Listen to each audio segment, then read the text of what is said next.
Já estamos de volta com o programa Saúde para Você. Hoje, então, conversando com a pediatra Daniela Calais sobre déficit de atenção e hiperatividade. Agora, Daniela, como é que faz o diagnóstico? É só clínico? Sim, clínico. E como eu falei, a gente tem um critério, né, um critério pré-estabelecido pelas sociedades responsáveis pelo caso, né, que a mãe vai fazer alguns questionamentos, geralmente responde a um questionário, né, geralmente a gente não faz essa entrevista só com os pais, a gente faz entrevista com os pais e de preferência mais alguma outra pessoa que convive com essa criança, por exemplo, a professora. Geralmente quando eu entrego o questionário para essa mãe, eu peço a mãe para preencher e peço também a professora para preencher. Antes de falar que uma criança tem déficit de atenção e hiperatividade, o médico, a gente tem que estar olhando também se essa criança não tem algum transtorno de sono, algum déficit visual ou outro déficit auditivo, porque tudo isso, né, se a gente não tem um sistema, um sensor, né, a questão do visual, a questão auditiva funcionando, isso vai atrapalhar no desenvolvimento dessa criança também. Então a gente descarta esses tipos de alterações e o diagnóstico é clínico, totalmente clínico. Exames de imagem, muitas mães ficam preocupadas, querem fazer tomografia, um eletroencefalograma, mas esses exames, eles não têm indicação, a gente se baseia, só descarta essas alterações e faz o embasamento para o diagnóstico totalmente clínico. Agora, Daniela, qual que é o papel do professor, né, em relação à criança com déficit de atenção e hiperatividade? Muito importante, porque é o professor que vai estimular essa criança. Então, como eu havia falado anteriormente, não é uma criança que você consegue prender a atenção dela fácil. Então, no início, na fase pré-escolar, dos 2 aos 6 aninhos, a criança ela tem sintomas mais marcantes de hiperatividade. E a partir de então, que é o período escolar, vai predominar os sintomas de déficit de atenção. Então isso vai gerar problema no aprendizado dessa criança. E o professor, ele vai ter que ter uma habilidade para poder trazer essa criança para ter o mesmo desenvolvimento das demais.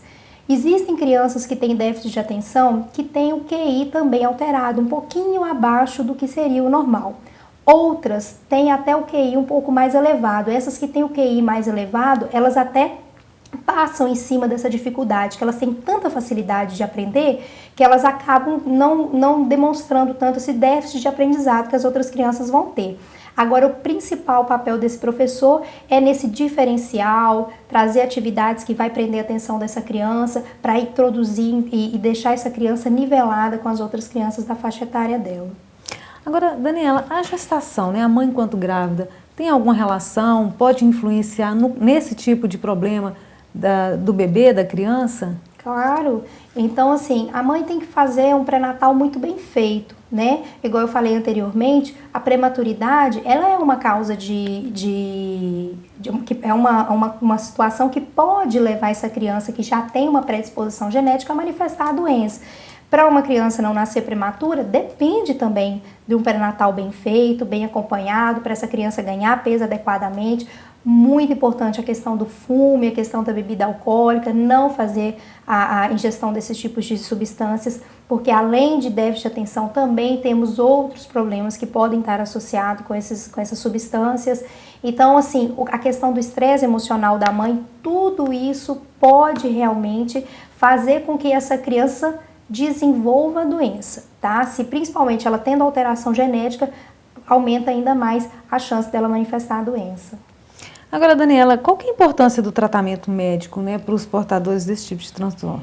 Tem um estudo que mostrou o seguinte: as crianças que elas têm o déficit de atenção, quando você vai medir a massa encefálica dela, ela é um pouquinho inferior das crianças que não têm o déficit de atenção e hiperatividade. Quando a gente trata, a gente consegue fazer com que o cérebro dessas crianças tenha a mesma massa, o mesmo volume que a criança que não tem a doença. Ou seja, eu consigo melhorar o desenvolvimento cerebral dessa criança. Então, para que eu preciso tratar? É muito complicado. Uma criança que tem hiperatividade vai alterar em tudo a vida dela, né? Ele vai ter problema de aprendizado, ele tem problema de socialização.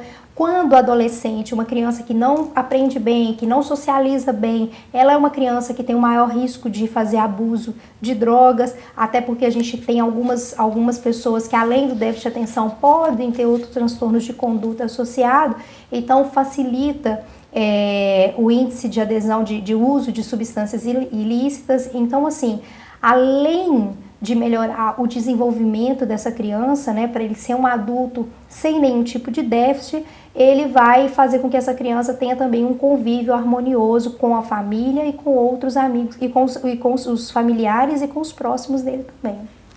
Agora, Daniela, quais as complicações que uma pessoa pode ter, né, se não fizer um tratamento, se não fizer um acompanhamento?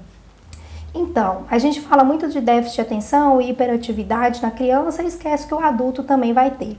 65% das crianças que tiveram esse diagnóstico na fase adulta vão ter sinais da doença. Então, nem todo mundo, então cresceu, acabou. Não.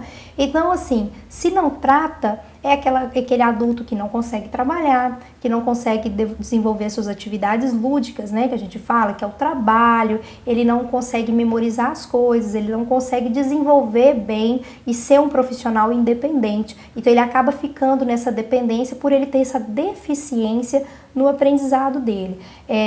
Muito a questão das complicações está muito relacionada mesmo com complicações no desenvolvimento, não tanto no motor, o motor não tem alteração nenhuma, mas é mais nesse desenvolvimento intelectual. Então, nessa área é o principal ponto, até porque se não trata, o principal sintoma que permanece vai ser esse déficit de atenção. Então, é um adulto que ele não consegue caminhar totalmente sozinho, ele vai sempre estar dependendo de alguém porque ele não consegue resolver suas atividades.